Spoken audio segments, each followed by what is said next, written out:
With Season 2 of Black Ops Cold War, Treyarch has given us zombie players much to grind. If you recall back to the start of the game, you'll remember that we had to earn crystals by getting to milestone rounds so we could unlock stuff in our arsenal. We'd had to unlock tiers on all the items we had in there. This goes for our perks, our ammo mods, our weapon classes, and what we're going to be talking about today, field upgrades.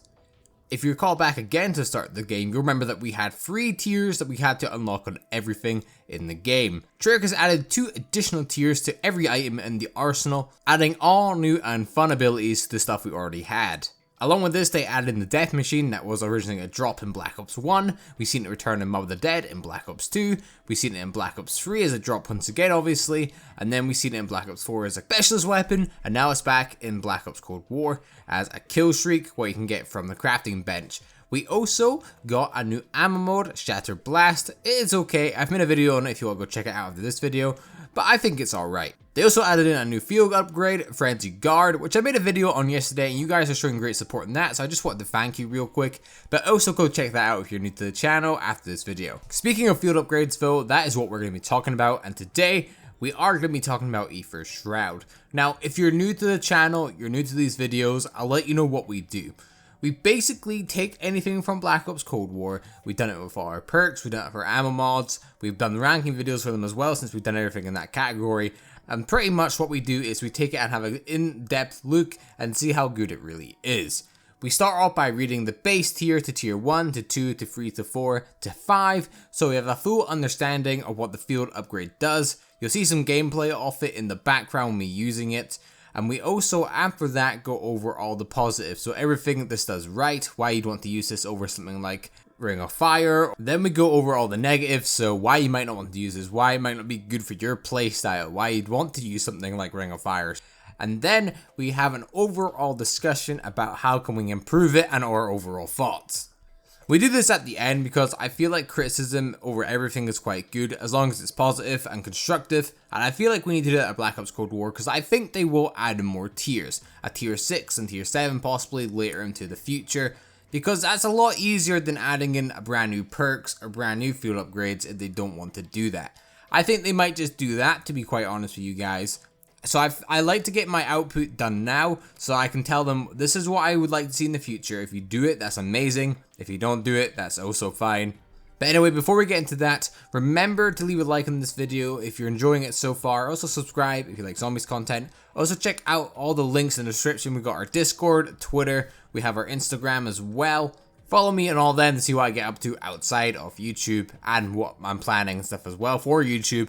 With that said, let's get into the briefing of Aether Shroud. The base version of Aether Shroud reads as follows. Phase into the dark ether for 5 seconds, becoming hidden from enemy detection. Moving on to tier 2, activation instantly reloads ammo for your weapons.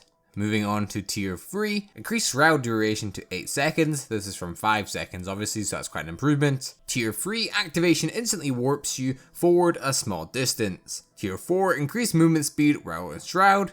And then tier 5, increase maximum charges to 2. Now that we have a full understanding of what Aether Shroud does, what do we think of it? What are the good points about using this field upgrade?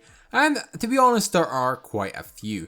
I'd just like to quickly touch on and say that the tiers on this one are really good, as in tier 4 and 5, the improvements are quite big. The movement speed when you have it with stamina up, it's so fast. Like, if you haven't tried it yet, you need to try it. You turn into Sonic, you're so fast. It's actually incredible and it's going to be great for people who want their speed run. The field upgrade in general is going to be useful for a lot of players.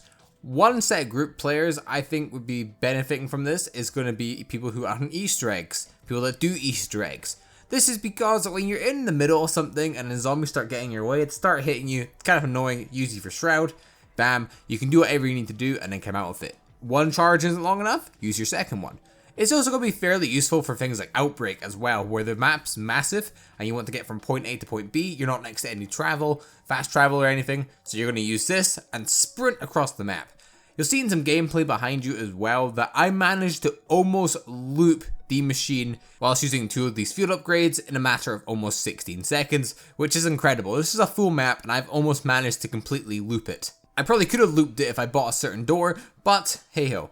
you're still seeing the maximum potential of this field upgrade and how fast you really go with it. Another reason you want to use this is because the tier 3 ability that lets you warp a small distance can be used in many parts of the map to get an advantage over it. You're seeing right here on the plane wing, you can actually get to the penthouse right next to where Wonder Fizz is in a matter of seconds instead of running all that way around.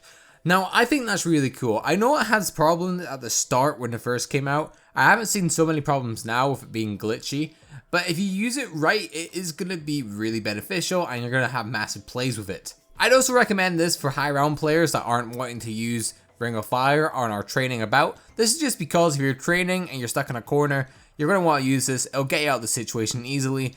It's kind of like an anywhere but here, or from past games like Black Ops 3 and Black Ops 4. It's kind of like the katana as well from Black Ops 4. You know Takio's katana, where you special level it up all the way to the max tier, then it would make it so you... So it's a lot better in that aspect. But are there any reasons why you might not want to use this? And there are a few, but they're kind of nitpicking, so I wouldn't really listen to what I'm saying. I'm joking, listen to what I'm saying. Ring of Fire, it might not be good for training, but it is good for that camping. And if you're going to be camping with Aether Shroud, there's not much point because you could almost get the same benefit of using Ring of Fire out of Aether Shroud. Now, you're not going to be getting as many charges, you're not going to be getting to use it as much. But if you use Ring of Fire whilst you're in a corner, you're most likely going to get out of that situation. If you're using like a Wonder Weapon, a DIE, anything like that, you're probably getting out of it. Again, with Aether Shroud, you definitely get out of it, but if you're wanting to camp, Ring of Fire is going to be a lot more beneficial. Higher risk of going down, but there's more reward out of using it. I also wouldn't really recommend this on something like Onslaught, which is the game mode exclusive to PS4, as we all know, and PS5. But I probably wouldn't recommend it for that either, just because you're going to want Ring of Fire or something, because you want as much power as you can get to really damage zombies, because you can't pack a punch in that game mode, so it gets really hard in the higher rounds. So I would recommend probably not running Aether Shroud on that. If you're going co-op, then maybe use it. Maybe you can use it to revive your ally, or something like that, but I wouldn't really recommend it too much. If I was going to rate Aether Shroud from 1 to 10, I'd probably give it a solid 8. It's really good at what it does. It's not supposed to be used for killing stuff. It's supposed to be used as a more tactical, get out of a situation, get out of jail free card, and you gotta love it for that. Anyway guys, that is us at the end of the video. I hope you guys did enjoy. If you did, remember to leave a like. Also subscribe for more zombies content, and if you're new to the channel, also hit the bell and the notification button so you never miss any of my uploads, because we all know you don't want to do that. All jokes aside, also check out my Discord, Twitter, and Instagram, all linked in the description. Love to see all you guys there. And yeah, again, thank you so much for watching, and I'll see you in the next one. Goodbye.